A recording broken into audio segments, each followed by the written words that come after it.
This episode of the Party Loaded podcast is proudly sponsored by Audible.com.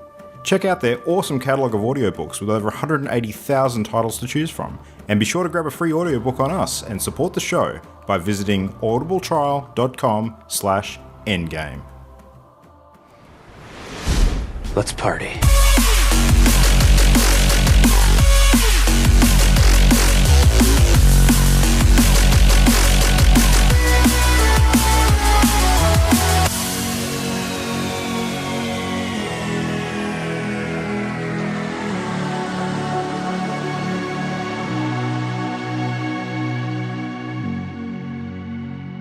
Hello everybody, and hopefully welcome back to Party Loaded. This, of course, is the show all about video gaming and what makes it great, and this week we are chatting about E3 2018. So, I say welcome back because if you've done the right thing, hopefully you listened to part 1 of this episode, or episode 131, I want to say.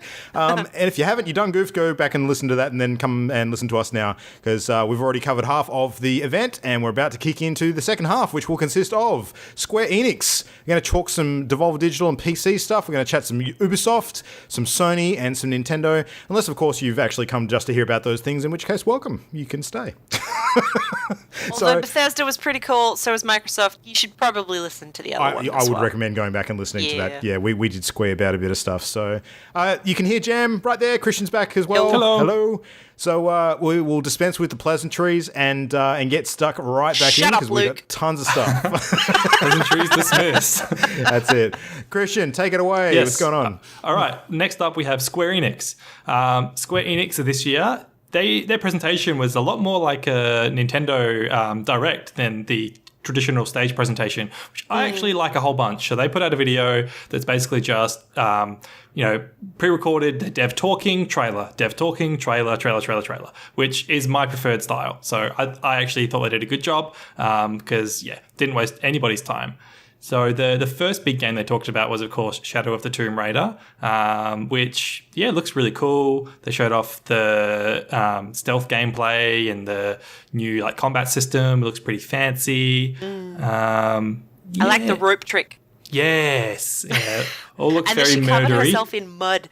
All looks very almost like she's turned into the Predator. She has turned into a murderous chucklefuck is what she is. Yeah. My God. That's pretty cool. Yeah, that's coming out September this year, so it's pretty soon. One thing I'd like to say about Shadow of the Tomb Raider, with that trailer, we saw a fair bit more of the sort of quandary that she finds herself in that drives the narrative, and it seems like she actually screws up and actually kickstarts the apocalypse herself. Is the impression I was getting? Billy. Yeah. So, she's obviously doing something in the efforts to prevent Trinity from getting their hands on some sort of powerful artifact or whatever's going on there. Trinity is basically the big bad that's been sort of throughout the rest of the Tomb Raider reboot trilogy so far. So they've played a significant role and they're continuing on with that narrative. They played a massive part in Rise of the Tomb Raider. So I didn't catch that one, so that was a bit lost on me. I'm sure the games are suitable to play as standalones, but I get the impression that doing all three of them, you will get a bit of that connecting latticework story stuff that might help. So, I don't know. Rise of the Tomb Raider's great. It's one question I have. One question I have about 2. I noticed they really highlighted in this trailer the ability to interact and navigate and maneuver underwater. Is that new? Because I don't remember that being a thing in the first one. And it Definitely was wasn't really in the first neat. one. It was cool. In 1 and 2, she has definitely had some underwater bits, but it's been mostly... But it's like token, right? It's usually you get flung underwater or you need to get from one area to another and you sort of dive in and navigate underwater, but your movement options are fairly limited apart from you just have to come up for air. Yeah. Well, it looks really neat. It looks like the underwater stuff is a little more significant in this one, which I found very intriguing. I think the stealth elements that I saw in this trailer reminded me a lot of some of the stuff in Metal Gear Solid 3. So using elements of the jungle to kind of disguise yourself, and there might be some survival stuff in there around sort of use of the animals and things that are similar to that. So, which is good. Probably. That's the sort of stuff in Tomb Raider that I quite like. So, yeah. Yeah, looks amazing. Square Enix also showed off Dragon Quest XI coming to the West finally. So Dragon Quest XI was it came out last year in Japan on 3DS and PlayStation. And what's interesting is that they haven't confirmed the 3DS version for the West. So they've confirmed PS4 and Windows and a later Switch version. But it doesn't look like the 3DS version is coming our way. But that's all right. I don't think anybody really wants to play it on 3DS anyway. So, but yeah, Dragon Quest games are always good fun. They got that charming Toriyama art style, and yeah, I will pick up this one. So I'm excited for it. And then they had Awesome Adventures of Captain Spirit, which is a game you're going to talk about, Luke. Yeah, so this is from Donod, the makers of Life is Strange and also Vampire, which I'm going to say Vampire. That has to be right. I like Vampire. Yeah, which I'm currently playing through, just got released last week. So, Donod, a studio that I consider to be quite small until recently, where it seems like they're actually working on some pretty big stuff. And the fact that they're doing this before the Life is Strange proper sequel, I thought was intriguing. So the Awesome Adventures of Captain Spirit, by the trailer we saw, it seems to focus on a young boy who's sort of playing dress-ups as a superhero and running around, doing what kids do. His dad's in the picture. Dad seems to have a few issues around maybe drinking. There wasn't any kind of child abuse type elements similar to Detroit Become Human in there. By the look of it, it seemed, fairly light on. I think he was just sad because the mum's out of the picture. I don't know where you get I got this. too. No, I'm only saying that because as soon as you equate a parent with drinking, it starts to have all those negative connotations. And I did want to point out exactly. When you do that, you just made the negative connotation. Okay, that's a fair point. Okay. Oh my god. So I don't know how sort of deep they go into that element of the story. It could just be exactly as you're saying, like he could just be having a drink element. Yeah. Oh, who knows? Who knows? The thing that did perplex me, because they didn't show this quite clearly, but I got the impression that a lot of the superhero type antics he was performing were make-believe, but there might be an element of some of the powers actually working there. I couldn't tell if it was in his mind or whether this was actual stuff happening, like he was managing to blow apart like a snowman's head using the power of his mind and making like a little fireball. Now, in Life is Strange, given that the main sort of first game featured time control powers, it could go either way. You just want it to. You want it to be like fantastical. Yeah, I kind of do. I think it would be nice. And they have said that this thing is actually a linked narrative to the Life is Strange sequel. So we don't know how it's going to play in. I don't know if the characters are going to reappear or if something that happens in it is going to link in or what, but it is definitely same universe and it definitely will play a role somehow, they've said. So, interesting. My prediction is that the end of the game will reveal that like one of his powers is a real power and that will be the main power in the Life is Strange sequel. Okay. Maybe. So different characters altogether, maybe you're thinking? Okay, yeah. I could believe that, especially given what happened with the different endings of the first game. Sort of having a clear-cut sort of beginning with a new setting could make sense. So, yeah, I don't know. But anyway, it's going to be free. So it's coming out on June 26th. It's PC, Xbox, PS4, and I don't know if it's going to be like multi-episodes similar to what they've done in the past. Like the Life is Strange prequel, Before the Storm, was a 3-parter set over like a number of months. They kind of released each of those episodes. They didn't say whether this was going to be like a 1-parter or whether it was going to be a small sort of tale that came in a few parts like the other one. But I mean, the fact that it's free is great. So you go out and play this thing and hopefully it'll whet your appetite for more actual Life is Strange. So yeah, look good. I'm all about it. I get the impression that they want to place and set up and get some exposition in for the next game. Me too. And this is a neat way to do it without making the next game have this bulky thing at the front. Agreed. It's pretty cool. It looks just special too. A bit of lightness before the dark hits again. Yeah, and I mean, it's the make-believe playtime for kids. Like, the imagination is amazing. There was a bit of that in Before the Storm, actually, because that was sort of set back in time with Max and Chloe as kids. They actually did a bit of that make-believe stuff. It was like a piratey adventure, and it played really well. Like, I liked how they did it a lot. So if it's similar to that, I'm definitely keen. I think it'd be great. Next up was Babylon's Fall, which was a new game announcement and something that I'm super excited for. It's a game that's directly up my alley. So this is by Platinum Games, which is one of my favorite developers. And the trailer itself was just a teaser. So it had like a timeline of whatever universe this game is set in. And then a quick action shot of a couple of funky samurai-looking wickedly designed characters having a duel.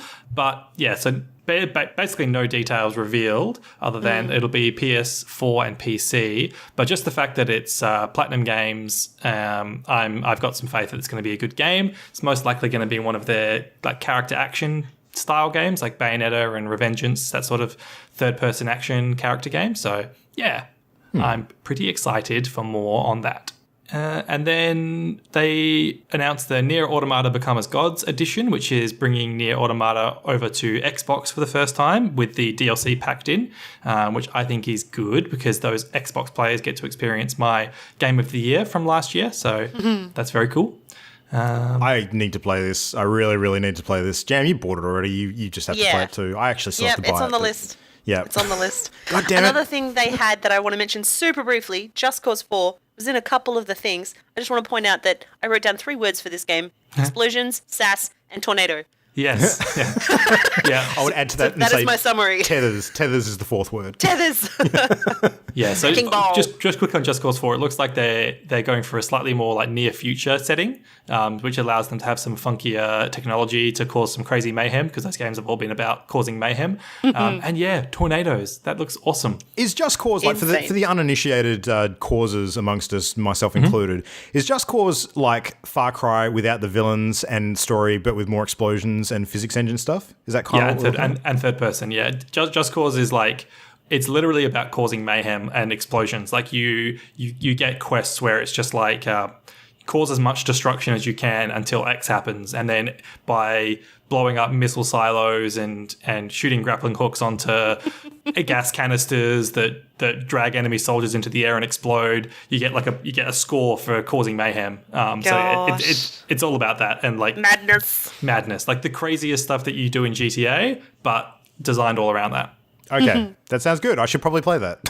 Yep. They are good fun. I played Just Cause 2 was the only one I fully played, but yeah. Seems like a lot of them coming out in very quick succession. Like it's, every 2 years it seems at the moment? Something like that, yeah. Yeah. And then the last game I want to talk about is The Quiet Man. So this was a new announcement, and the trailer itself, it was a bit weird. They had this like live action character and then cutting into some like third person combat gameplay. But the interesting thing about the game is that the main character is deaf, and it's still not clear how that's going to tie in mechanically, or whether that's a big part of the game or that just happens to be the character. But the fact that it's called The Quiet Man, I don't know, pretty interesting. Yeah. So, yeah. The impression I was getting was younger, deaf John Wick. Essentially. Yeah, something like that. They said more will be announced in August, so yeah, cool. I want to know more. Yeah, they didn't show a lot beyond a brief sort of alley combat scene, but it was intriguing. I was interested for sure. Yeah, it's piqued my interest. That's right. Yeah, I just want to bring up that this was the second press conference that had a Kingdom Hearts 3 trailer, the second out of 3, as it turned out, because this thing just kept on. It was like a bad penny; it just kept on turning up. Like, Kingdom Hearts 3. Christian, you're probably the one most likely out of the 3 of us to actually have like a positive opinion on this game. What were you actually thinking after seeing a bit of this? I haven't played any Kingdom Hearts games at all. Like, okay, cool. I have. You have? Yeah, okay, so Jam, you might be better to ask then. What's your take? So, I loved 1. In 2, I didn't get past the exposition because it was bullshit long and convoluted, and I just wanted to explore planets, and they kept doing all this other crap with the characters, and I lost interest. 3... if it harks back to 1, cool, but I've not played any of the in-between games either, 1.5 or whatever, I've lost track. Yeah. There's so many allusions to character progression and story that I don't understand. And frankly, I just want to explore Toy Story World and Frozen World. Except I don't want to hear about Elsa being all sad and lonely. I just want to play. I don't know. I'm sure it's going to be delightful and fans will love it, but I feel like I'm getting a bit beat over the head with it. Yeah, it's obviously a big title for the company. It's huge. I've got to say though, massive. like after seeing like a very similar trailer 3 times that was particularly badly edited in terms of the choices they made around how the audio was portrayed, by the end of that, like I started out sort of intrigued by Kingdom Hearts, and by that time after seeing 3 trailers, I was done with it. I have zero interest in this game. I want it to fuck off out of my life. I'm not interested at all. Yeah, my take on Kingdom Hearts is that it's one of those franchises which it's for its existing fans. Like, Yes. I don't think they're trying to court newcomers to the franchise very, very well, or like No, very, very much. I agree Like, Well, if they were trying to, they failed. they failed, exactly, yeah. But from what I've seen from the response, the fans are freaking loving it. Like, they're lapping up everything. They're so keen. And the response to the game from Kingdom Hearts fans has been overwhelmingly positive. So it's probably going to be a fantastic game for Kingdom Hearts fans. So Dirty, low standards weebs. Who understand exactly what's gone on with Sora and Roxas, and I can't even remember. yeah. It's just messy. Anyway, that's my little whinge. Cool. And that wraps up Square Enix. Yeah, I'm surprised that you seem to like the Square sort of presentation as much as you did. I didn't rate it very highly at all, if I'm being honest. I thought that it was very lackluster. I mean, I'm talking more about the presentation style and less so the games. So if Bethesda and Microsoft did their presentations like this, I would be more. I prefer it. I don't like stage shows. I don't like seeing people on stage talking. I just want to see games. So I understand that, but for me, a stage show that is done well will always trump a pre-recorded video presentation. But I agree, it's a risk thing. How often are they done well? Well, we saw a few of them this week that were, like Microsoft being a great example, and that's a very hard one to get right because of how much content it has. But for me, the theme with the Square Enix one was that they didn't need to do this conference. They could have just released all of these as separate trailers at other times and not had to share the spotlight with all these other companies. Like, it didn't need to be done. They could have quite easily farmed out a lot of these presentations to the other publishers and major developers and had that, be a better sort of format for it instead of putting their own presentation together that just overall it seemed to be lacking in compelling content. That's just my read. Maybe I'm just suffering from still angry about Kingdom Hearts 3 beating me over the head or no, I think something. that's fair enough. I think that I went into it not expecting it to line up with the other publishers already. Like, True. Ditto. Like, I knew that Square Enix wasn't going to equal even Ubisoft or EA, that sort of thing. Like, it was going to be a smaller presentation, and yeah, it's fine for what it was, in my opinion. But Fair. All right, well, let's take a quick detour into Devolver Digital Land, which is a dark place. I don't know if you've been, because man, it's scary. Yeah, God. But Nina Struthers, that woman, she makes me feel things, strange things. She's part of an ongoing narrative that they're crafting at the moment, which I don't know how this is going to end up next year, but yeah, spoiler alert. I didn't see it, and I don't know what you're talking about. Okay, so Nina... She turns into RoboCop at the end. Yeah, basically. Okay. Yeah. So last year she was bleeding from the face, looked like she had some sort of brain trauma. This year she was just an angry sort of corporate woman that, gets killed at the end of the conference. And they're basically rebooting her as a cyborg for next year. She gets killed by a time-traveling fan that she sent into the future last year. Yep. That's great. This is why you need to watch the Devolver Digital conferences. I do. Yeah. I need to watch last year's first. They have this very sort of dark edgelord kind of we love the fans but hate the fans kind of humor. She got into. I mean, this is all pre-recorded. Like, it's not done in front of a live audience. Yeah. No. And although they have stock footage audience reactions, which are the same stock footage audience reactions they used last year. Yeah. It's Where really it's just funny. it's just like Jesus. a shot. It just cuts to people in like a movie theater eating popcorn. Like, Yeah. And they cover all That's the bases ridiculous. as far as the distribution of various minorities and that kind of thing. It's really funny. Yep. There's a moment where she gets into an argument with someone in the audience who calls her out on using the wrong pronunciation for GIF, and she kills him with a flamethrower. And anyway, there were some game announcements in there. Oh, okay. So, His games? yeah, more so than last year, actually. Like, last year, they really just went all ham with the presentation, and there wasn't a lot of substance to it. This year, they actually did do some proper game reveals and trailers. They were short ones, but we had a few. There was one for a game called Scum that looked like it was kind of like a survival-esque prison escape game that had been sort of sensationalized like a TV show. So the footage that we saw was like a prisoner running away from a dude that was hunting him, and then the dude gets killed by a mech, and then the mech tries to stomp the prisoner. I don't know what was going on. Our friend Ari got very excited after he saw it. So I don't know. There could be something there. It was interesting. another one called My Friend Pedro, which looked like a very sort of fluid parkour style platform sort of physics-based shooter.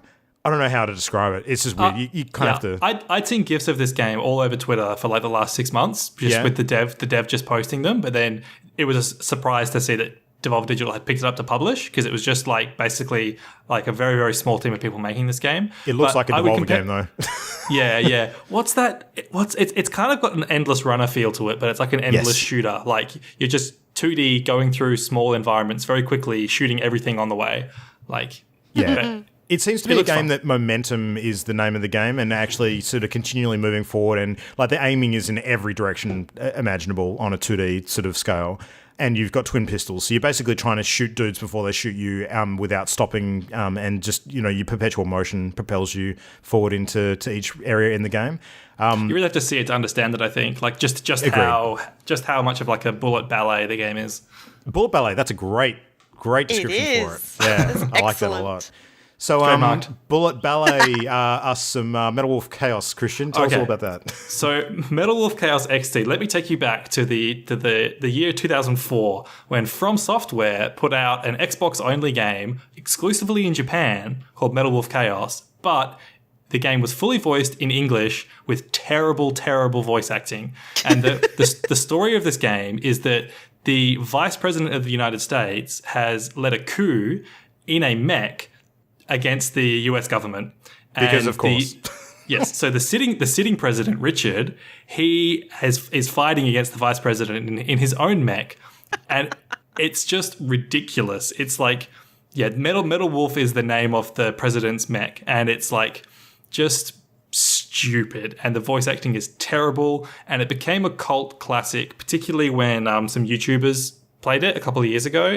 One of my favorite channels, Super Best Friends Play, they did a full playthrough of the Metal Wolf Chaos, and then their fans started talking about it on Twitter. And then one of the developers of the game, who probably hadn't thought about it in 10 years, tweeted, "Why so much noise about Metal Wolf?" Because he had no idea why people were talking about this game he made from 10 years ago. But then it turns out that it got Devolver Digital's attention, and they're doing a HD re-release on current gen consoles. So, yeah. It's probably still a pretty crappy game, but it's hilarious. But again, it really does look like a Devolver game. Yes. Yep. Yeah. They know their image and they're playing well to it. Yeah. Exactly. All right. Well, kicking off Devolver into the actual PC gaming show stuff. Now, the PC gaming show went on for a good couple of hours or so. So there was a lot to get through, but I'm just going to skim through some of the major announcements and actual game stuff that they showed off. Was surprised to see an appearance by Sega showing off some Yakuza stuff. So Yakuza 0 and Yakuza Kiwami apparently coming to PC. So that was some big news. Anyone who's more of a PC gamer that hasn't checked those games out, I highly recommend, because those two games are bloody good. There was a really, really cool looking factory production line sort of exploration sim called Satisfactory, which, Jam, I know you saw the trailer for and like quite a bit. Stain. Did you like me get a bit of a No Man's Sky meets Factorio vibe from this? Yeah. I wrote Factorio times No Man's Sky times Astroneer. Yes, yeah. As my description. Totally agree. Yeah. Yeah, it's it looks kind of polished too, unlike some of these games who came out a bit early. So yeah, I want to learn more, and if it is what it appears to be, there's the fandom out there already for these kinds of games going to go nuts. Yeah. I love those kinds of puzzle. I see them as puzzle games, like trying to work out how to do automation in an efficient and effective way to use minimum resources and sort of build something up so that it functions properly. Like that is very much a puzzle game to me. Like, I really enjoy that kind of thing. It's, you know, if you are able to create this really satisfying kind of Rube Goldberg machine that just kind of works and doesn't fall apart when you turn it on, that stuff is really appealing. But this looked like that on crack. It was huge. Like some of the machinery that you're making just spanned like many, many maps and just got absolutely epic in size. So, but yeah, like you said, very polished looking. So yeah. Very cool. Very keen to see that. There was an announcement of a yet another Battle Royale game, because obviously it's the year of it. But apparently the creators of Cyanide and Happiness are actually looking to get into the action. So they've got a game coming out called Rapture Rejects. and it showed characters that look very much like the comic characters from Cyanide and Happiness webcomics. And it's based on, of course, the Rapture. So unlike games like Battle Royale to PlayerUnknown's or Fortnite and stuff like that, basically you are set in like a version of hell where you've been abandoned by God, and the only option left is to kill everybody and to leave one person standing. So, yeah. And the person who wins is the person who actually gets into heaven. So that's how it's going to work. Oh my God. So it's kind of hilarious and speaks to their aesthetic quite well. So what else? Rapture Rejects. We've also got Maneater. Yeah. What? I want to play it. Why? Because it's all like, oh, happy beaches and people on the pier and everything, and oh no, there's a shark in the water. But you get to play the shark. Yeah. And you get to level up your shark for bigger teeth and bigger jumps so that you can take out the people, and I love it. Jaws Simulator 2019?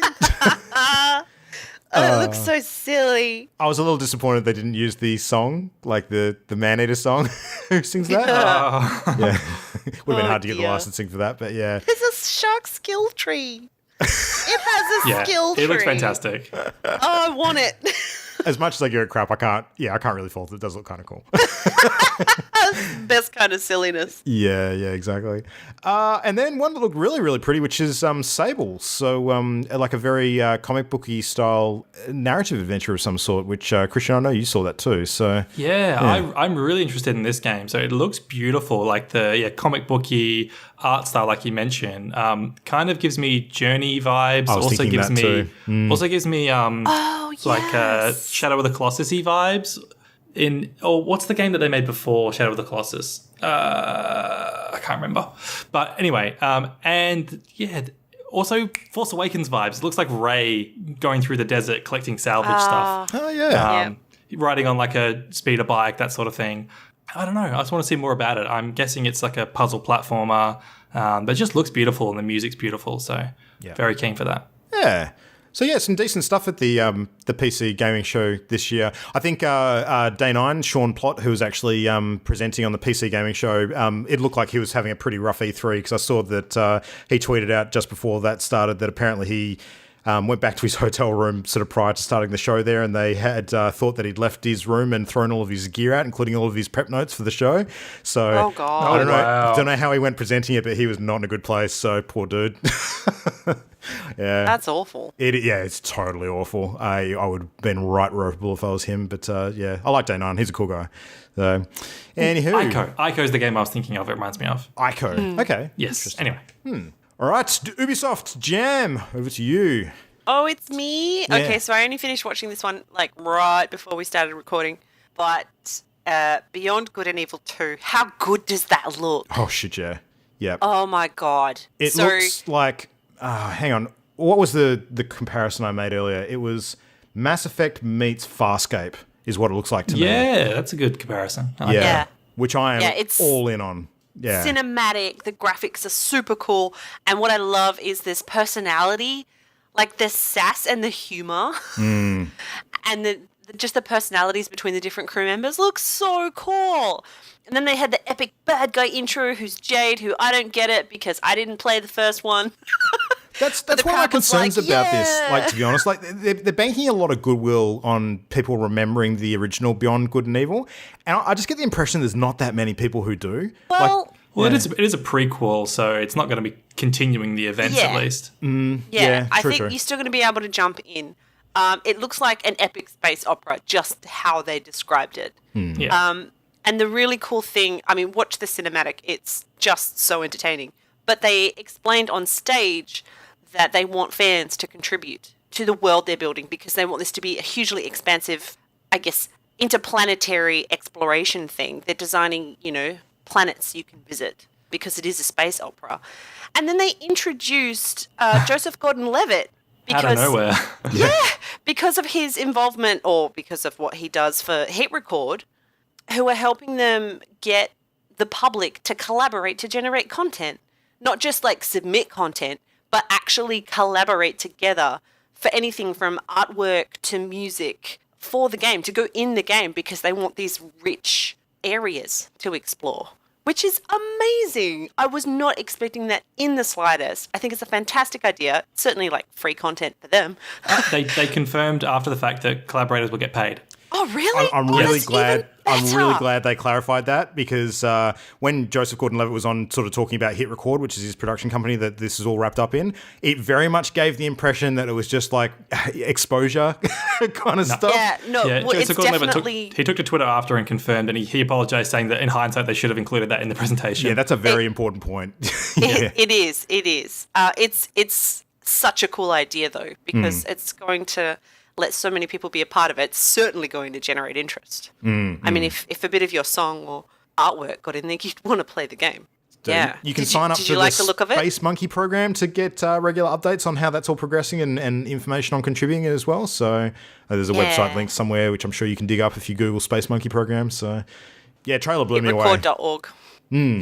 Yeah, it just looks so cool, and I don't know much about the first game, and I remember when they showed the first tease last year, I was just suddenly enthralled by these characters. By the characters more than anything else, because they feel genuine. They feel like they're well-written and well-rounded, and certainly flawed. Oh, yeah. But the humor and sass, I'm like, I love this already. Yeah. It's great. So I was very excited about that. They announced a new Trials game, which is awesome. Fat Shady was on stage, and I love Trials. Did you guys play Trials?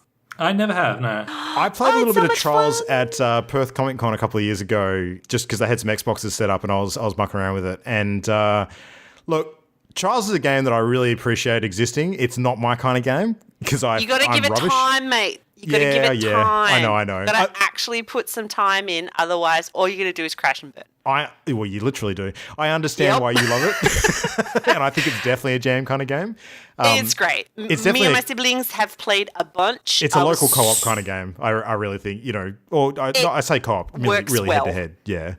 It works really well locally, yes. I did like the presentation they made, though. Like the dude that came out on stage on the motorbike and before Fat Shady came out and was actually sort of talking about, like he literally crashed through the lectern on stage and destroyed like a monitor and stuff to make the point that it's all about crashing and getting back up again. I don't know if you guys noticed, like when you saw that part of the presentation, I think he actually cut his leg open while doing that because there was a massive rip on his pants after he crashed through the lectern, and I'm sure there was like a blood stain there as well, and I don't think that was like intended. So I think he messed his leg up. I hope he's okay. Well, he walked back out afterwards, right? Yeah. Oh, look, if I was on stage and I did that, I'd kind of just, shrug it off, and when the prezzo's over, just go, ow, ow, ow, ow, ow. The adrenaline is pumping. Yeah. It looked cool, and it also appeared to have 8-player multiplayer, which is awesome because we have had instances where we've not been able to have everyone play in our household because it's very popular. On Switch too, which is cool. Yeah, very cool. So that's out Feb next year. Trials game's always a fun game. Then they went into some depth with Division 2. Now, I think I'm sold. I think I'm proper sold because there was a video in one of the other presentations where they showed some of the gameplay, which I was like, yeah, that's cool. But in this one, they explain how in the setting, it's 7 months after the first game, the virus isn't really a factor anymore. It's almost burnt out. It's done just the fallout of that. It's society crumbling because this devastating thing has happened, and you're there to try and flip it around and stop the wrong people, getting the wrong kind of power, which is really cool. And they had this epic panning shot in this trailer that they played from this innocent-looking young girl doing cutesy things, getting through this neighborhood to the point where there's these bandits executing random people, and it goes from, oh, how lovely, to, horrific stuff happening. It's this messed up society that highlighted it so well. I thought it was really cool. I entered into E3 this week being moderately interested in the Division 2, and now I am very freaking interested in the Division 2. Yeah. Yeah, and then on stage they started explaining some of the stuff, the ways they want to improve on, that they listened and want to improve on the first game. And at the end of the campaign, after you finish the cool, story mode, which is apparently fun, they say, then you start specializing. You get to pick a signature weapon and style of play so that you can customize yourself to how you want to play and hopefully, I guess, fit in with the rest of your crew. They confirmed raids, 8-player raids, which is awesome. Yes. So awesome. So they had things that were kind of like what people thought were mini raids in Division 1. I forget what they were called, like flashpoints or Me something? too. Something like that. Yeah, but they were smaller and they were more like kind of just bigger, I guess, missions, multiplayer missions, more difficult, not proper raids like we understand. But yeah, like 8 players is very cool. I'm looking forward to that. And then they basically committed to years of frequent content updates with the entire first year, including 3 DLCs free. Yeah, great move. And each DLC is going to have an addition to the storyline. It's going to have new areas and new activities. So they're really promising big on making this a game that lasts, so that you don't hit endgame like many people did with the first one and go and switch off. Yeah. Which is really cool. It looks gorgeous. The Washington, D.C. setting is epic, especially when it's all about, the unrest and trying to, I guess, save society in some form of government. I don't know. One of the videos, I think they were walking through Air Force One because it had the president's seal on the wall of the plane inside. Did you see that one? It was in one of the other conferences. Oh, I saw the plane. I didn't realize it had the president's seal, but that makes sense. Yeah, it had the seal on the wall inside. I'm pretty sure it was meant to be Air Force One. I like the variety of terrain compared to the last game where it was just kind of, urban sprawl porn. The whole way through. Now there's a bit of wilderness and national parks and that bit confused me. It was like a zoo or something. Yeah, it looked all jungly. I'm thinking, what the hell kind of place? What, Washington DC? Huh? Yeah. It just looks gorgeous. I want to see more gameplay. I know some of our friends who weren't impressed with the bullet soak in the first aren't convinced, even though they reckon that's been addressed a little better in this one. It seemed like the developers too. Yeah. Less of just massive HP and more of okay, they've got armor and you've got to knock it away unless you find a weak point. I don't know. But yeah, March 15 next year. Yep. On PC, Xbox, and PS4. That's going to be a big one, I think. Again, the front part of the year is looking pretty crazy as a result of games like this getting announced. Like, I was very, very excited by everything they showed. There was only one downside to that playthrough where they actually showed gamers kind of communicating, while playing, and they were kind of role-playing, playing the game as opposed to speaking like gamers actually do, which is basically swearing and cussing each other out. You did not listen to Fax and I play PUBG the other night, but we were on point. Okay, fair enough. We were communicating so well. So, Jam, I have to ask you, of the 3 sort of specialist options that you have in the Division 2 that they showed, like there was the survivalist, the demolitions expert, and the sniper. So, like grenade-tipped crossbow bolts, grenade launcher, and then sniper rifle. Which one takes your fancy? What do you think you'd swing towards? Probably the sniper. Yep. Okay, cool. Grenades all the way for me, baby. That sounds awesome. I'm happy to be flexible, though. Like, I tend, in these games, whatever the group. Well, the impression I get is a lot more like Destiny, where you kind of pick your specialization and then that is your character. And if you want a different one, you kind of have to build another one from scratch. That's the interesting point. That's why I think if we already have some snipers in the group, I may choose something else. Yep. To balance. I'd be happy to. But, that the sniper rifle did look really cool. Super cool. Are you a Division sort of interested party, Christian, or is this not your bag? Not my thing. You probably noticed my silence. Yeah. I'm not interested, really. Not enough fantasy sci-fi robot porn for you? Yeah, well, that's it. What about the high season piracy? Are you interested in that? Slightly more, but it's still not completely my jam. Well, I was amazed at the Skull and Bones presentation. It does look pretty good. Just looks like an exquisite, like, Black Flag. Black Flag is what I'm thinking of. Yep. An extension of Black Flag's ship stuff. Looks so cool. Do you get the impression that the developers of Skull and Bones are looking at everything that's going on with Sea of Thieves and attempting to not repeat that? I don't think so at all. I think this is such a natural extension of the amazingness that was Black Flag. And I heard shanties. I goddamn heard shanties. There better be more shanties. Nice. I think they've built on what Black Flag created. They don't have to worry about Sea of Thieves. They already knew where they were going because this is just so true. to the wonderful sailing that happened in that game. Interesting difference as well is it seems excited. like when you're sailing the ship around, you kind of are the ship. Like you've got a health bar for the entire ship and you're sort of in command with everything. You're not running around loading cannonballs and micromanaging elements of the ship. So. Again, that harks That's back how it was to in Black Flag, Black yeah. Flags. Yeah, because you can't as a solo player. Well, they're do bigger ships that. too, for sure. Yeah. So you get your own ship. You customize it for your mission. You try and gather intel so that you customize it correctly. You customize your crew too. So it's what you need for that mission. It sounds like you can have your fortune told to understand what interesting twists might occur, like whether the weather's going to be good or not. I didn't follow a lot of that, but that helps you determine, what you're going to need when you go out there. You locate your target. In the sequence they showed, it was going very close to a fort. So what they had to do was duck behind an island, change sails to pretend to be some other merchant type thing, and then sail on past, casually sauntering like, nothing's wrong here, which was cool. It was awesome. What a cool strategy to be able to take advantage of. And then once they got past and saw their target go one way around an island, they quickly took the other route, released all sails, changed them back to pirate sails so that they can try and head them off and start fighting them. And then the coolest thing was when they'd completed that and they were all like, hey, yeah, we're so cool. Big ass, bad ship, like an NPC boss ship, showed up on the horizon that they weren't strong enough to defeat. They had their lookout scan around, spot some other players nearby, and with a press of a button, invite them to join them. That was cool. To take on. That was amazing. I'd wondered how, in a game where I was pretty sure that they were going to have to focus on, teaming up for the big bad environmental stuff and NPCs, how they were going to do that. That's neat.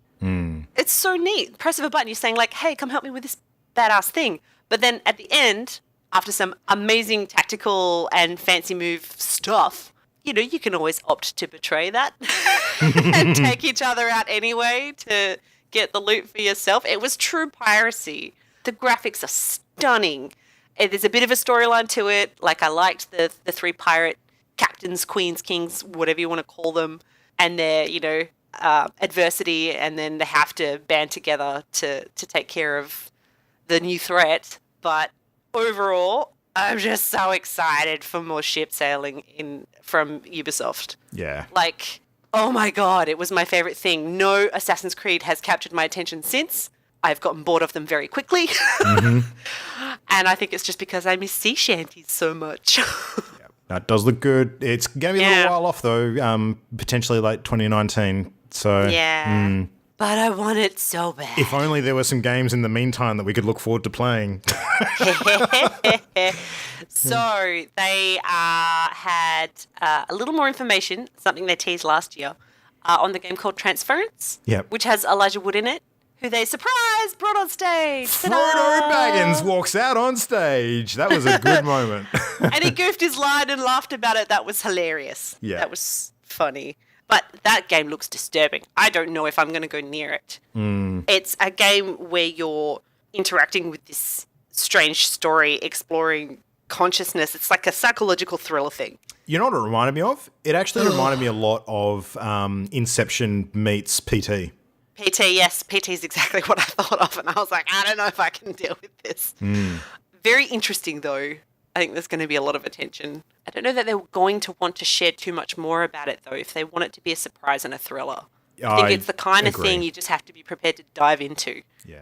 I'll definitely play this because this is exactly the kind of mindfuckery horror genre that I love. I'll just wait to hear about it. So that's out this year. Yeah. So that's cool. What else did they have? Can we talk about Starlink for a sec? Because I thought that was a very interesting little reveal. Yes. I wasn't particularly interested, so go for it. Look, I get that not everybody's going to be interested in this because it's toys to life and, a lot of the industry's kind of done with that. But this was the game that they showed last year, which had the model sort of spaceships and stuff that people are able to play and interact with as they're playing this sort of, sci-fi shooter, starfighter kind of game. But out of nowhere, they announced that Star Fox is in the game. So, again, Nintendo and Ubisoft playing nice. And, of course, to support that, out of nowhere, Shigeru Miyamoto just comes out on stage and do the whole love fest with, Yves Guillemot again. And, they're getting on super well, it seems, those two companies. And I'm all about that. I would love to see more of that kind of collaboration and good stuff continuing. So, Yeah. And, previous to that, we saw some more Mario Rabbids content coming out too, which is good. So that's all still going. It's nice. I like it. Yeah. It's cool. It's cool. There was some new DLC announced for Honor, which looked cool, but I'm, not hugely into the game. Same with The Crew 2. It looks gorgeous and fun for those that like that type of game. Just mad vehicles around cool environments. The open beta's out soon. Is that what happened? My notes are poor. Yeah, I mean, Check it out. the game release is not far off. Like, it's like June 29th, I think, for Crew 2. Oh, right. Yeah. Oh, well, there you go. So that's out soon for those who are interested. And then the big one at the end, which was interesting, Assassin's Creed Odyssey. Yeah. Joked about the keychain first off. I appreciated that. It was weird because it didn't. I don't know. To me, it didn't look Assassin's Creedy because I'm so used to them doing the little knife thing. Yeah, I think that's intentional. Hey, they're really trying moving to away from it. reinvent Assassin's Creed as a more of just a straight RPG.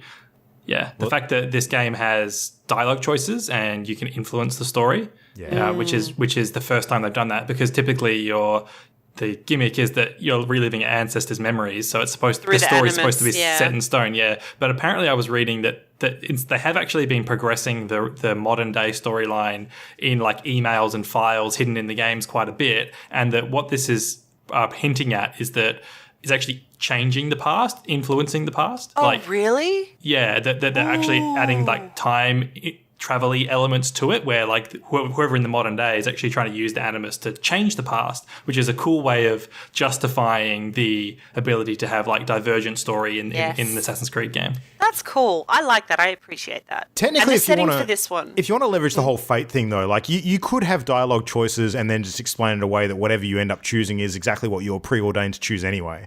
So yeah, that's true. Yeah, but then they have to mold what it around free will, Luke? What is free will? Exactly. No fate but what we make, Christian. Tell us Terminator 3. Anyway. Yeah. Set in ancient Greece. You can choose to be a boy or a girl, which is cool. Yeah, that was good. And it's not switching between them like it was in the London one. It's you play that character through the whole game. You are forsaken, abandoned as a kid, it sounds like. End up becoming a mercenary. But your mother gives you the Blade of Leonidas, which looks magic-y. Yeah, it's clearly one of the artifacts, the ancestors' artifacts. There's a scene where she or he fights a minotaur. There is definitely some magic-y shit in this game. Oh, yeah. Yeah. But yeah, it looks beautiful like Assassin's Creed's games do. It sounds like you get to interact with cool historical figures again. They had Socrates in there telling you off for your choices and considering your consequences. The lip syncing was bad. Super bad. So hopefully they fixed that. But yeah, the fighting looked really neat. Yeah. This is going to bring me back to the franchise. I haven't played one since Unity, but this will bring me back because I really like the setting and I really like the idea of storyline choices. The fact that Origin's got a really good rap as well helps a lot with that too. For sure.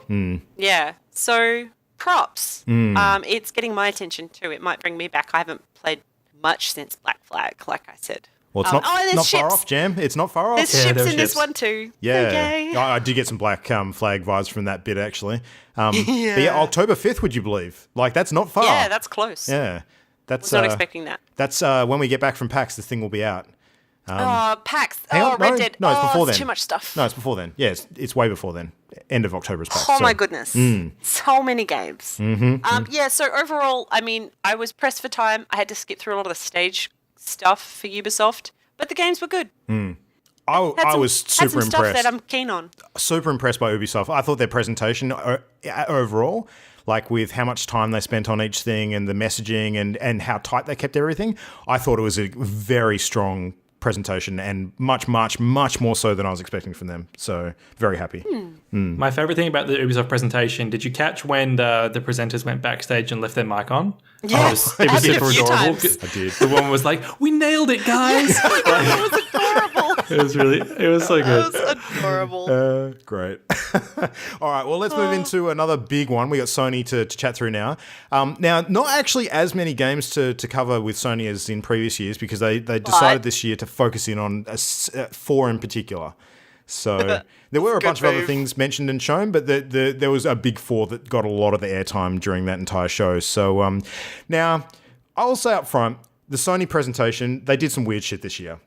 It was bizarre. It was super I didn't weird. like it. No, I did not either. Look, as much as I love the games that they showed, and it's some of the stuff that I'm most excited to play in the coming year or two, I thought that this was, like, as far as Sony press conferences at E3s go, one of the weakest I've seen them do, because it was not Game's well done. good, presentation bad for sure. Yeah. So the fact that they started off in a big sort of tent a theater, which was designed to look like the bit of footage they were going to show from The Last of Us 2, and then they got everybody up from that and moved them into another area to continue the presentation. There was almost like a bit of an intermission where they cut to like a side presenter's desk and showed some quick trailers of other things and chatted a bit. That was really jarring, and it just didn't pace well. So I was not a fan of that at all. So yeah, I think there was quite a bit of back and forth on Twitter as well, with people at the presentation saying, it's amazing that we're having so much trouble actually seeing the press conference, given that we're actually freaking here. People online are actually seeing this stuff a lot more. I think they were smoother. trying to go for this artistic auteur presentation with like immersing the crowd in the environment of The Last of Us 2, but it didn't work. It was dumb. No, exactly. So yeah, anyway, they let off with some COD Black Ops 4 stuff. I didn't want to really focus in on anything there, because it's kind of a lot of what we've seen already. So it showed off some of the maps that they were bringing back from previous COD titles. That's kind of cool, I guess. I don't know enough That about was COD cool. to I had really some care. nostalgia for that. Yeah. So that was interesting. But I mentioned Last of Us Part 2, and that was the thing that they led with as far as the big four presentations go. So let's chat about that. Last of Us Part 2. I am well moist for this game. It is looking I loved it so real much. good. It looks amazing. Yeah. Oh my god. And LGBTI, reps the worldwide crying out in joy, seeing Ellie sort of snogging off with her dance partner in the main footage they showed, also a woman. Loving the theme going on there. Of course, anyone who's played the original Last of Us Left Behind content knows there's a bit of backstory around Ellie in that respect that kind of gets covered in that expansion. But she is a dangerous, murderous child. She's not a child anymore, That's Luke. true. No. She's definitely all grown up. She's all grown up, and she's coming for your skulls. Amazing. Yeah. And it was all her being utterly badass. No Joel. Yes. Yeah. Yeah, Didn't pop up. He did. He's so dead. He's not dead. No. He is. No, the guy at the bar said, your old man's been giving me Exactly, a hard time. your old man. It's a bait and switch. It's going to be referring to somebody else. No. He was in one of the 'Cause other he's- seen from last He was- years. yeah, He's he in the was- first trailer. He doesn't Yeah. interact with anything at all. He doesn't physically interact with He anything. can't be dead. I don't Stop buy it. it. No, I don't buy it. Stop it. Yeah. Shut up. I think it's a good theory, but nah. I don't buy that at all. Yeah, nah. I think they just wanted to make Ellie the hero right now. Look, 'Cause I would buy that he dies amazing. at some point during the game, maybe. Stop it. Well, they've confirmed that the game takes place in 2 timelines. Oh, really? Okay. Yeah. What? So I predict there's going to be a post-Joel and a pre-Joel timeline. Interesting. Oh, shit. Interesting. Okay. Damn All right. it. I did not know that. Well, he might not die. He might just go Wow. off somewhere. You just don't know how that's going Wow. to play out. So, Wow. yeah. All right. Cool. Sounds good. She still murders people by shooting them in the face. She's super badass. The thing I really appreciated about all of that footage too, like with her sort of scrambling around and being in combat with these raiders or whatever you want to call them, is that the combat was messy. Like, it showed immediate threat. She was taking shots. She got clubbed across the face by a giant hammer at one point and still sort of got up and had to fight her way out of the situation. The she limited was resources. scrambling. Yeah. She had like 3 arrows and 8 bullets or something, and you could see the deliberate decision and the risk of a missed shot. Like, oh, Do you know what I really That was liked about all of amazing. that in a gameplay sense too? Is it seemed like they've done something with the game where the HUD is really minimized until you actually have to do things that use it. yeah. So it disappeared Very off well screen. done. Yeah, very good immersion to remove that stuff from your view. I like that And a lot. the stealth did look a little forgiving. At some points, I was like, from that angle, I'm pretty sure they saw your butt sticking out. But, like, that's good, because if it was too pedantic, it'd just be insta-death constantly, Yeah, probably. The blending through Oh, the but it's QTEs gorgeous. to the actual sort of full agency movement though was very smooth. That was great. Yeah. Yep. yeah, man, I'm all in on this game. Last of Us Part 2. Just 110%. give it to me now. And someone said co-op. Yeah. Or multiplayer, sorry. Really? Multiplayer. No, it was multiplayer, mentioned in okay. a separate article that came out after the presentation. So I want to know if that means co-op because I mean, they had multiplayer in the first one, but co-op would be a whole different thing. It would. I want to know more. yeah, Oh, would be good. it was so good. All right, anything else to say on Last of Us before we move on? I think we're all No. pretty much on the same page with that one. Yes, but no. Okay, so I don't want to dwell too long on Destiny 2 Forsaken. We know that the next big sort of Destiny 2 content drop's coming out the 4th of September on all the platforms that Destiny 2 exists. A new bit of story footage was shown, though, which it seems that Cade 6 is copping a shot to the head and his ghost is getting blown apart as well. So... Is Cade dead? I had a conversation with Matt Diet, Game Dad, on Twitter this week about this, and I don't believe it is, because similar to the single-player campaign when you lose your ghost and it kind of just needs a shell to go back into. Guardians don't die unless they lose their light, and I don't think getting shot in the head is going to be Did you enough. see the gun that shot him in the head had the spade on it? Oh, That's his was it thing. his own gun? Oh, interesting. I don't know. It's just, ooh. Oh, I don't know. I got the impression the character shooting him was actually supposed to be like a known character from Destiny 1. I don't know. I can't remember. I'm not up in my my memory's Destiny lore. crap. Anywho, Yeah, not a my whore. rule is if a character dies in a trailer, they're not really dead. Yeah, that's fair. That's totally Which fair. is why you're convinced Joel's dead because he didn't die in the trailer. Oh. Yeah, he's not in it. Yeah, fair enough. Anyway. All right, so Destiny 2, that didn't really tell us much. We know that it's, there's some good stuff coming, so yeah. Anyway, Ghost of Tsushima. Ooh, baby. Christian, take it away. This is part 2 in It's Not Tenchu, but I'll fucking take it. Yeah. So I am in love with this game. This is definitely one of my games of the show. So amazing looking open world samurai game. Just gorgeous. Like the environments, these windswept plains, these cloud covered skies, leaves floating through the wind. And I'm so into it. And the combat looks so cool. Like I'm loving the emphasis on like countering and reactions in the combat. Yes. So there's a lot of like wait and then counter or just quick Very strikes. deliberate timing. Very deliberate timing, very like old sort of samurai movies from the 80s. Very cool. The one thing that was jarring in the trailer was the English voices, because it is developed by Insomniac, an American developer. But they have confirmed that there is the option for Japanese voices, so I'll be switching to that immediately. Awesome. And they confirmed that the storyline that you see in the trailer of going to this temple to find this monk, and then there's a betrayal, and that's actually just a side quest. That's not even part of the main story. Oh, wow. So they've said that the game will feature kind of like an outpost sort of system, like you might know in other games, where there's areas of the map that you need to sort of take over and free from the Mongols. But each outpost has its own like storyline tied to it. It's not just go and kill the guards. It's a bunch of unique stories, which I think sounds really cool. I'm all over this game. I got the impression of Samurai meets Metal Gear looking at this. Yeah, Very strongly. I can see that.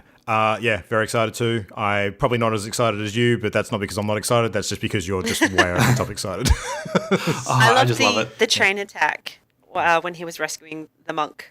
Yes. How he chained off each kill to the next person. That looked amazing. Yeah. Yep. Fast and neutralizing. Because there's some weird supernatural aspect to it as well, where your character has like magic powers or is a ghost of some sort, like a literal ghost. Because they talked about there's 2 upgrade trees in the game. There's like the samurai, and then there's like the spirit or something. And from the start, you'll be able to unlock all the samurai upgrades, but to upgrade the spirit side, you need to like do spirit quests or something like that, where there's there's some supernatural element going on that sounds intriguing. So Okay, interesting. All right, well, what else we got? We had the new trailer from Remedy, which is their game Control that they're working on, which looked like a very sci-fi kind of Inception-ish sort of thing again. There was a chick that had a pistol that looked like it was breathing. That was the thing I remembered. Yeah, it was surreal. It was bizarre. So, yeah, don't know what that's about. It's a 2019 game, so we've got a little while before that sort of comes out. Neo 2 confirmed to be in development. So fans of Neo, of which I know there were quite a few, that was a good one. Now, big one announced. This wasn't one of the big four, but this was a fairly large one nonetheless. Confirmed through a very clever sort of misdirected little trailer that featured your eye view perspective of a rat running around through like a storeroom, a bunch of things falling off shelves while there's couple of guys sort of, grappling and fighting each other, who one of which turns out to be a zombie. And then look who busts into the room. It is Raccoon City PD themselves, Leon Kennedy, was it? Yeah, that's right. Leon Kennedy. Resident Evil 2 remake. This is one that we knew was happening, didn't know how long it was. But holy shit, it looks good. It looks awesome. Yep. That was a very good game. It was one of the better Resident Evils for sure. So, yeah, looking forward to that. Jill Valentine was in it as well by the look of it. And, the faces looked a little bit off, but the rest of it looked great. So, what I want to know is, are they bringing back the zapping system, they called it, which was how in Resident Evil 2 you could play through the story as one character and then play through the game again as the other character and actually influence certain areas in the game? I hope so. Like an A side, it's like an A side and a B side to the game. That was great. Yeah. So I hope that they bring that back, because that was one of the things that made Resident Evil 2 really unique at the time. Yeah, good way to play through the game twice and get a very different perspective as well. So yeah, big fan of that. That's coming out January 25th next year. So again, just nice, neat front loading of that first 3 months of the year, just giving us plenty of stuff to get excited about. So. We had a brief sort of weird trailer for Trover Saves the Universe, which is the Justin Roiland from Rick and Morty. That was dumb as shit. Not interested. Again, Kingdom Hearts 3. Please stop with the Kingdom Hearts 3. It was Pirates Let's talk of the about Kingdom Hearts 3 for Caribbean. 20 minutes, Luke. Yes. At least it was new footage. I'm done. Just go Sort away. of, some of it. Death Stranding. Let's talk about Death Stranding. Let's talk about the fact that the opening shot was of the baby down Norman Reedus' gullet again, but pointing its ass straight up at you in the very opening moments. It was funny. Being mooned from the inside of someone's esophagus. It's like, what is Kojima smoking, and can I have a pot of it? God. So it seems the first time we actually got some gameplay with this one, I think. Not the last trailer was gameplay too, but bits of it. Okay. There was a chunk of a walking simulator. Yeah, that was... This was a very intriguing trailer. It probably reinforced some stuff that we'd seen before, as opposed to introducing a whole bunch of new elements. Probably the trailer that's had me the least excited for this game, if I'm being honest, because it didn't look quite as smooth as some of the stuff that we'd seen previously. Really? Yeah, particularly the walking stuff. I thought there was some moments. That's just to show environment. But the later stuff, that was very interesting. That was cool, yeah. So it gave us a little bit of an insight into maybe some of the mechanics of the universe, like some time travel stuff being involved. Yeah, don't know. I'm not even going to go to the effort of explaining this trailer too much, because I can't. You just need to watch it and just let yourself be devoured by the madness that is Kojima. But yeah, some new female characters introduced. I don't know. This game is going to be a game eventually, and then we'll know for sure. But until then, it is a very perplexing thing. Did you know that one of the female characters in it has been aged down from, I think she's in her 70s, but Kojima used to watch her in TV shows in the 1970s, and has now brought her into work with her, but he's aged her down to how she looked when he used to watch her when he was a kid or a young man. Oh, that's kind of adorable. That is really weird. Yeah. Because nothing else is. Well, no, but that's an IRL level of weird. That's almost... Maybe he needs her to be old in another part, though. Oh, maybe. Yeah, because there is time travel-y stuff. I hope that's the case, because otherwise that's a little creepy. The second half I found interesting more than any of the other trailers, because there seemed to be purpose and direction to the interaction, even if I didn't understand wholly what was going on. Yeah. Which, indicated there is a structure and it's not all just stupid, crazy stuff. Where he's sneaking around and there's the weird ghost thingies. You can tell, okay, I'm going to be in this game and I have to spot and avoid these things and walk around. That's a thing that you do in the game. So that made sense. It looks like he's a delivery sort of guy of some sort. Yeah. So cutting that was interesting metal cases and sort of wrapped up corpses and things around. It was so weird. So weird. All of the weirdness. Yep. which is what we've come to expect from that game, frankly. So yeah. Yeah. So that was the third big one. The fourth one, which is what they pretty much wrapped up the majority of Sony's presentation with, which I would struggle to not think that this is maybe like Last of Us 2, though. God damn it, this was definitely one of the strongest ones, though. Spider-Man, holy shit, Spider-Man. I'm all down for Spider-Man. I was looks amazing. Concerned about this game initially, maybe being a little light on the villains in favor of having a very strong Mr. Negative narrative. Oh no! No longer concerned.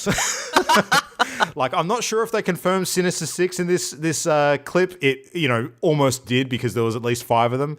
Not the traditional Sinister Six, though. We had Vulture, we had Scorpion, we had Rhino, and we had Electro.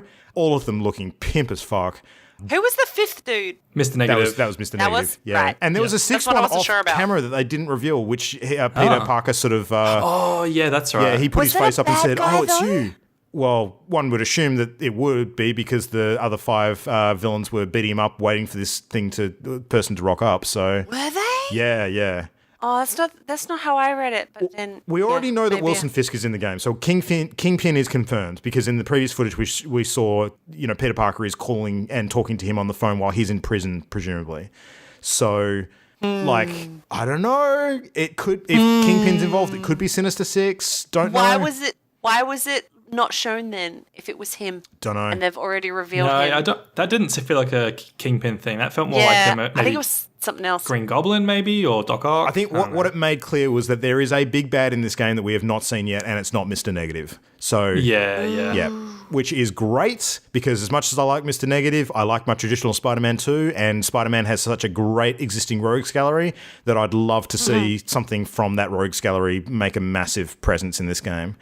Kind of hope it's not Goblin, because Green Goblin's been done to death in the cinematic universe. For sure. But Agreed. Yeah, I don't know. Could be, Mysterio maybe, but that's going to be the new villain in the next Homecoming movie, apparently. So I don't know who are the other contenders. Okay. We could have a Carnage or a Venom.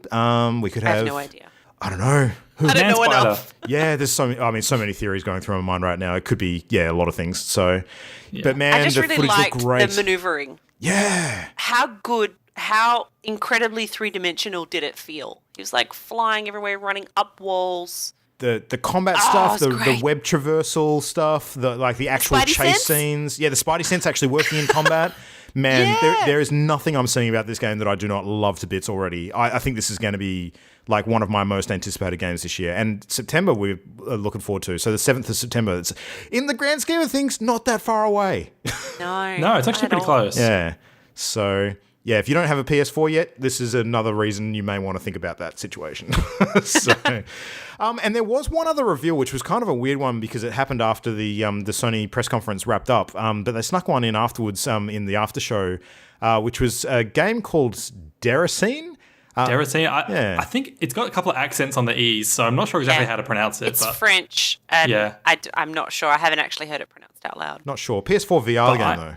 So. I'm super interested in this game. Yeah. So this is from Software as well. And this is also directed by Hidetaka Miyazaki. So this is also directed by the Dark Souls creator, which is weird. It feels like just like a passion project from him, perhaps, just something he really wanted to make.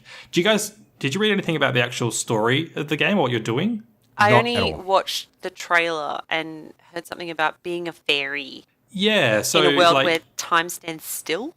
Oh. The description I read is that you play a spirit there's like a school or like a boarding house for young girls, and you play a spirit who is trying to prove that they exist, and so you need to like go through this environment and interact with different things to like get the attention and kind of befriend these girls that live in this building, and it just seems really kind of fairy tale-y, slightly creepy.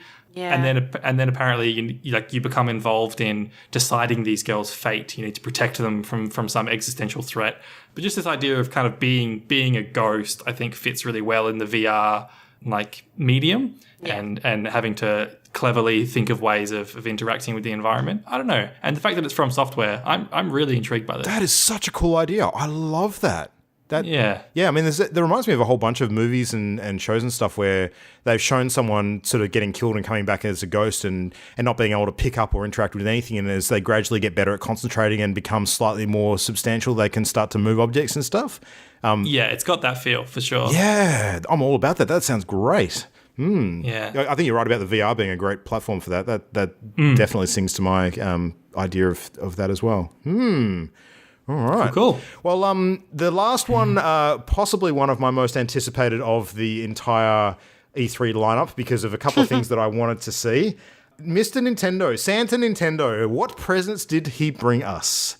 Okay, Mr. Nintendo this year, the first game that he brought us was a brand new surprise, and you can probably guess that this is my kind of game. So this is Demon X Machina. It is an interesting thing to have a Nintendo conference start with like punk metal. It was a bizarre start to the conference, but this game, it's a punk metal mech game, and I love me some mechs. So this game is being developed by not From Software, but the head designer used to lead the Armored Core series, which was a From Software game series. So the mech designer and the game designer from Armored Core is leading this, but it just looks cool. It's just like crazy anime mech action with a slightly cel shaded art style and a punk soundtrack. So yeah, I'm keen on this. That's good. I like that sort of stuff too. I don't have a particularly strong opinion on it because I just couldn't get a lot of info out of what they showed. But aesthetics, music, all speaks to my taste. Yeah, it was a very sort of rapid fire trailer. I'm sure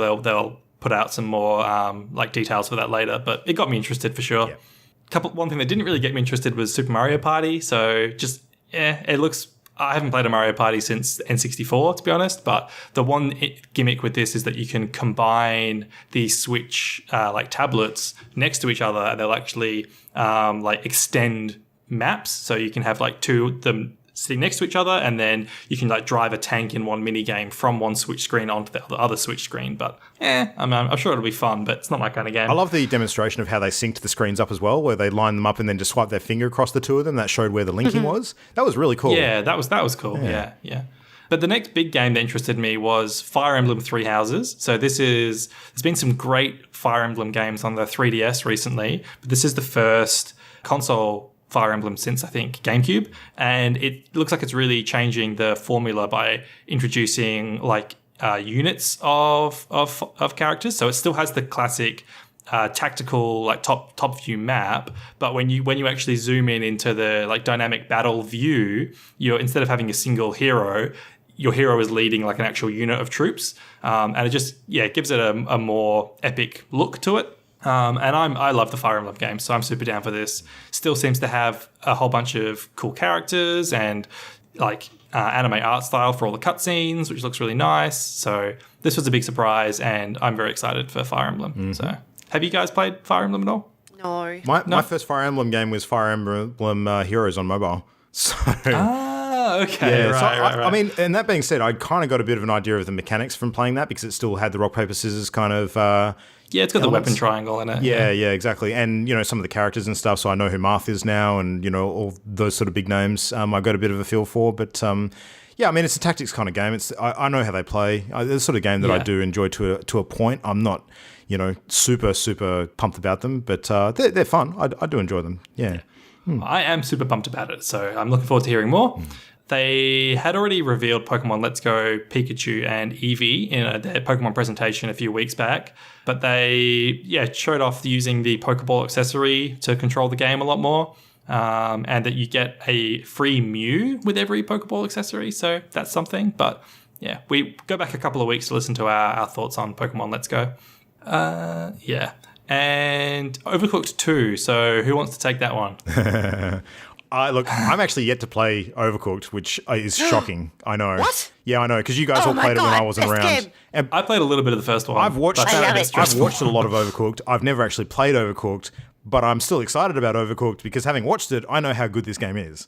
So is great. I'll play it with my kids and probably want to murder them as a result, but I think it'll be fun. Ben will get you sorted and have you guys working like clockwork.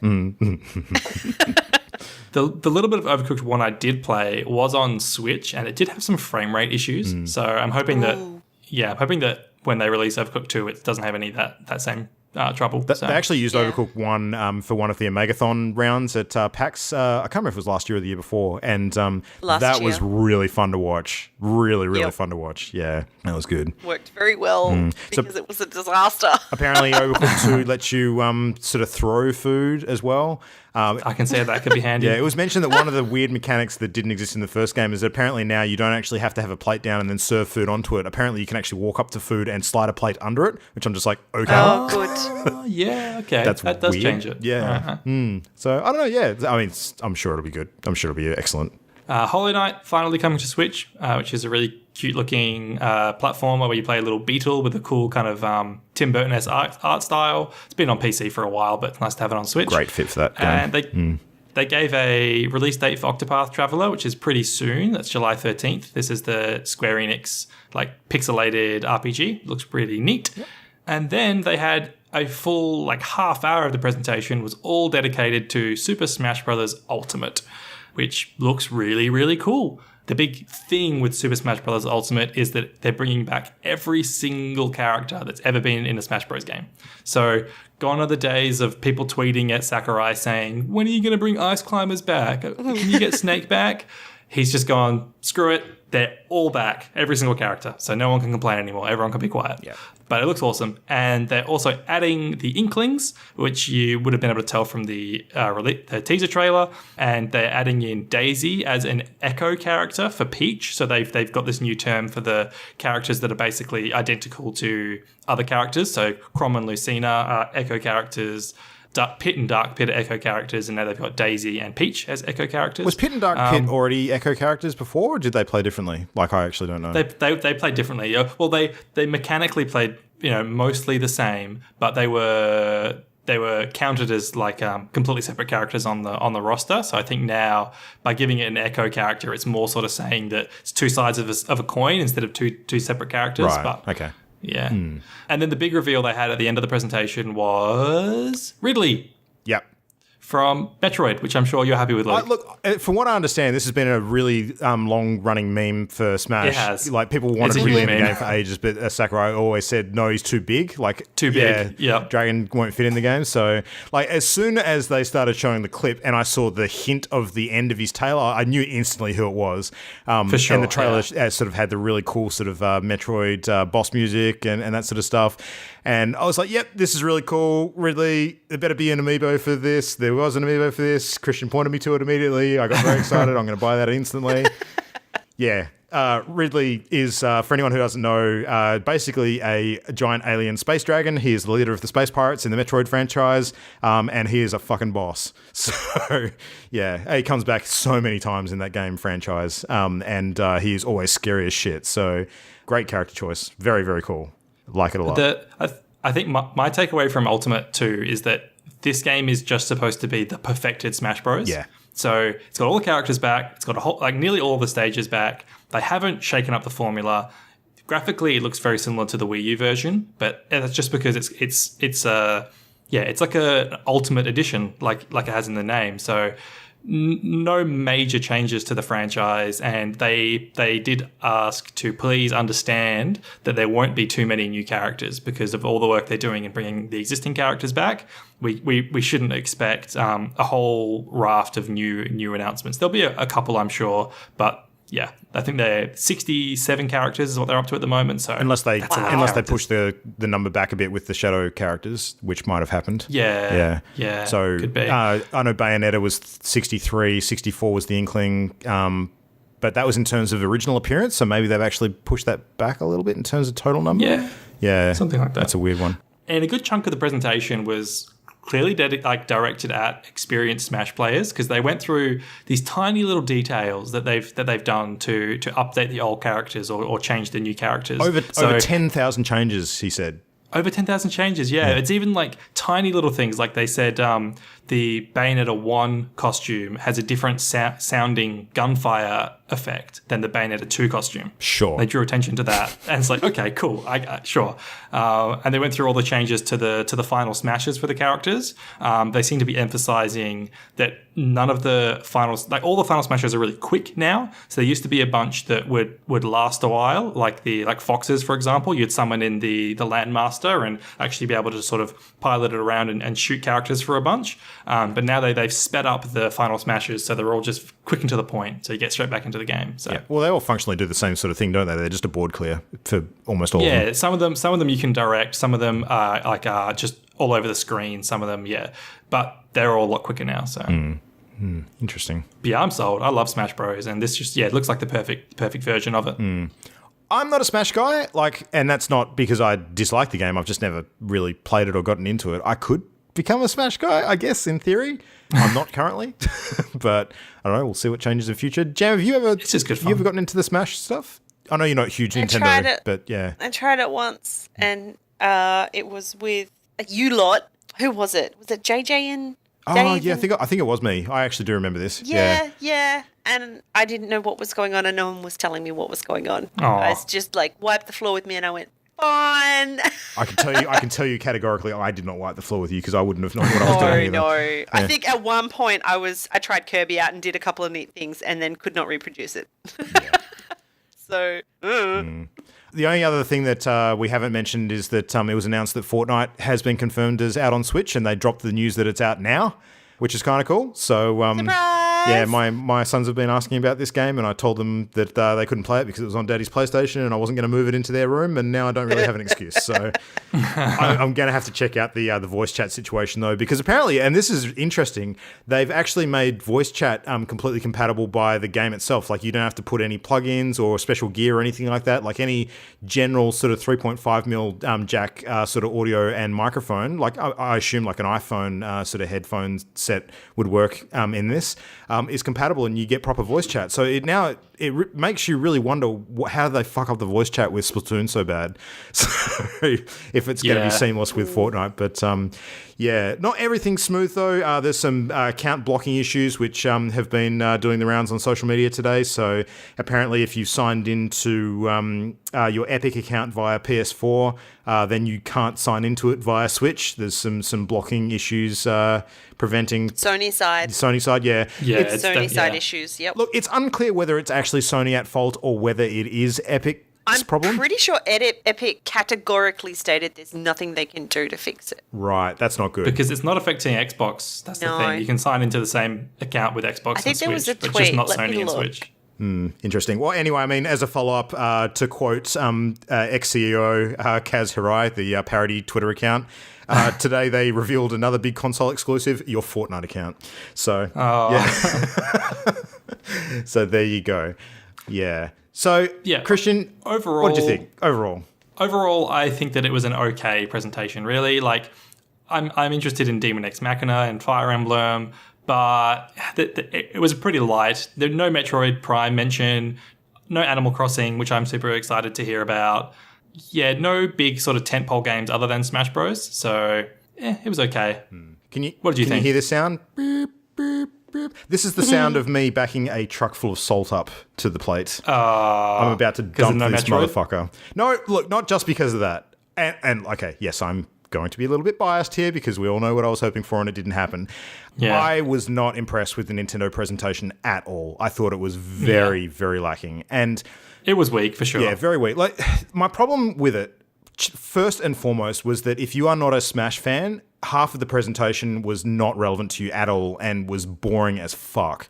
Like, the amount of detail they went into with Smash would have been much better suited to a Smash-themed Direct and not an E3 presentation. I think they went way overboard with that. They could have even covered some of that stuff during the Treehouse stuff later on. Like, it just didn't belong in their main presentation. It was too much and too detailed and really dragged on forever and ever and ever.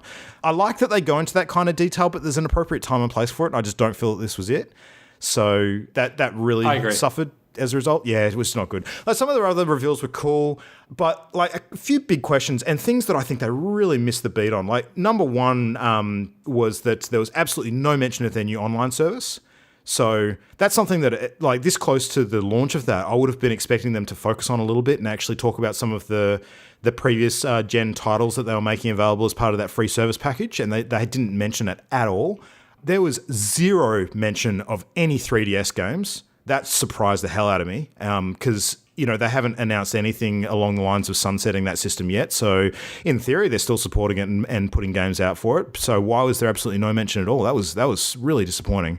Last year was a bit different because they had, they actually said ahead of time that the entire presentation was going to be focused on Switch, and then they announced some 3DS stuff in the Treehouse stuff afterwards, like the Metroid Samus Returns game and that kind of thing. And I understand that, but they didn't put that positioning up front for this one, so I was expecting it to be a more of a well-rounded sort of Nintendo presentation about all of their stuff, and there was nothing. So they positioned this year as the Smash Bros. One. They did say that the game that they're going to be showing off is Smash Bros. Which is fine, but even though that's the case, like last year they did the same thing with Odyssey, and they didn't go into anywhere near the amount of detail on Odyssey last year that they did with Smash this year, and it just made it grind. Like, it wasn't fun to watch. It was filler for sure. Yeah, it was annoying. No mention at all of the Yoshi game, which apparently we're still expecting, that got announced last year. So that's AWOL somewhere. Who knows what's going on with that? Yeah, I mean, no Metroid obviously disappointed the hell out of me. I thought that this was going to be the absolute E3 of dreams, and then Nintendo dashed it at the last minute, which broke my heart. So, yeah, I mean, really for Smash is cool, but unless I'm actually going to get seriously invested in Smash, that's probably not going to matter too much. But it does make me wonder, like, they announced Prime 4 last year and no mention of it at all at this year. That seems like a bit of a fail to me. Like, I think they can get away with not mentioning anything about the mainline Pokemon game because they did have that Pokemon Direct recently where they covered off what was happening with that. Yeah, that would take away from Let's Go as well. They need to get that out first, and then they'll talk about the mainline Definitely. But, I mean, the fact that there was no Metroid mention at all, like, people are just going to be asking that question for the next 12 months now, and that's not a great thing to have happen. So, but yeah, no, like, I was just disappointed. I thought that, they focused too much on the wrong things, not well-rounded enough. A lot of questions raised about things that they ignored completely. Not a fan of this presentation at all. I was upset. No, I wasn't super upset. Well, there were plenty of other good presentations to take that sour taste out of your mouth. Yeah, absolutely. Yeah, I mean, overall, this E3 been really good. Like, we joked over the last couple of weeks about the fact that it was half over and how much stuff had been leaked already. But as predicted, no, there was still plenty of things to come. So we did get treated to a huge range of announcements and cool games that we didn't sort of get leaked beforehand. So, but I don't think there's any doubt that E3 in general is changing. Like, I think now in future we can expect this situation where there's going to be a lot of publishers and developers that'll try and get ahead of the game and get their messages out before E3. So E3 itself will no longer just be like a 1 week event. It'll be like a 2-month event like it has been this year where we get a lot of stuff in the lead up. So yeah, I guess we want to wrap up now. There's, not a lot of other sort of peripheral sort of random E3 stuff that went on. Devolver launched a loot box coin themed cryptocurrency, which was kind of amusing. Phil Spencer spoke briefly about the new Xbox stuff in development, but I mean, overall, it was mostly just the presentation stuff. So what conference impressed you the most? Like, if you had to say where you think they did things the best, and I don't necessarily mean which games you're most hyped about, what presentations do you think actually hit the mark best? So, Jam, let's start with you. What It would be between Bethesda and Sony, and I think I'd say Bethesda. Okay. Yeah. I don't know. Oh, it's a draw. Yeah, all right. What about you, Christian? What do you think? For me, as far as like presentation, just on presentation, not on games, it's Microsoft. Okay. Interesting. Yep. Bethesda second place. Yeah. I had my top 3 down as Ubisoft, Microsoft, Bethesda in that order. But they could almost be interchangeable. All 3 of them did a really, really good job, I thought. So it was good. But particularly Microsoft, I think they were very impressive. I did not expect much from them, and they came out and put a great show on. So what about most anticipated games? Like, if you had to pick maybe your top 3 that you're most excited for, quickly. I have 10. Oh, God, no. With maybe a top 5. Pick 3. It doesn't have to be your top 3. Just name 3. Oh, God. Okay. Last of Us Part 2, Fallout 76, and... Oh, I can't choose between the other 3. Beyond Good and Evil 2, Skull and Bones, Ghost of Tsushima. Jesus. All right. Christian. All right. If I had to pick 3, it's from everything mentioned, I'd say Sekiro Shadows Die Twice, Doom Eternal, and Ghost of Tsushima. Okay, cool. I'm going to pick Fallout 76 because that game looks great. I'm going to pick... Oh, I forgot Cyberpunk. How can I forget Cyberpunk? I know, Sorry. but we don't know much about it yet. That's why. But the same with Doom. I'm going to ignore Same with Doom. Cyberpunk only because of that reason, because we don't... I don't think it's imminent yet. We've still got a bit of it's wait. the top 10. It's just not... Yeah. yet. I'm not going to name Doom either for the same reason, because we need to see more on Doom. Okay, so, fine. Fallout 76 for me. Spider-Man, because that game just, gets my arachnads tingling. And Jesus Christ. How long have you been waiting to use that one? At least 3 years. Tell me. And last one, probably, I'm actually going to name Division 2. I think Division 2 looks really really? good. Yeah. Yeah, I'm all on board for Division. It did not make my top 10. I'm very optimistic of how that game's gonna work out. So, but anyway, we're gonna stop there because we've just been talking for a good solid probably 3 hours now, or close to. So I think we've done a good job tonight, team. Well done. I'm dying. We got through a lot of stuff. Yay, we survived E3. That's it. We weren't even there and we did great. Felt like we were though, but. Yeah, all right, well, all of our usual sort of wrap-up contacts, you can email us at mail@partyloaded.com. We're on Facebook at partyloaded. You can check us out on Twitter at partyloadedshow. YouTube content going up on youtube.com/channelendgame, and we have a fairly erratic streaming schedule, but when we do stream, we're on twitch.tv/partyloaded, and you can find us there. So, yeah, I hope you've enjoyed the content this week. We'll be off next week recovering and actually playing some games instead of just watching footage on them, but we'll be back towards the later part of the month for another show on our regular weekly schedule once again. But thanks everybody for listening. Hope you've enjoyed it, and I guess we'll see you then. Thanks everyone. Countdown to E3 2019. Hype! The Party Loaded podcast is a Channel Endgame production. For this and more great gaming content, bookmark channelendgame.com.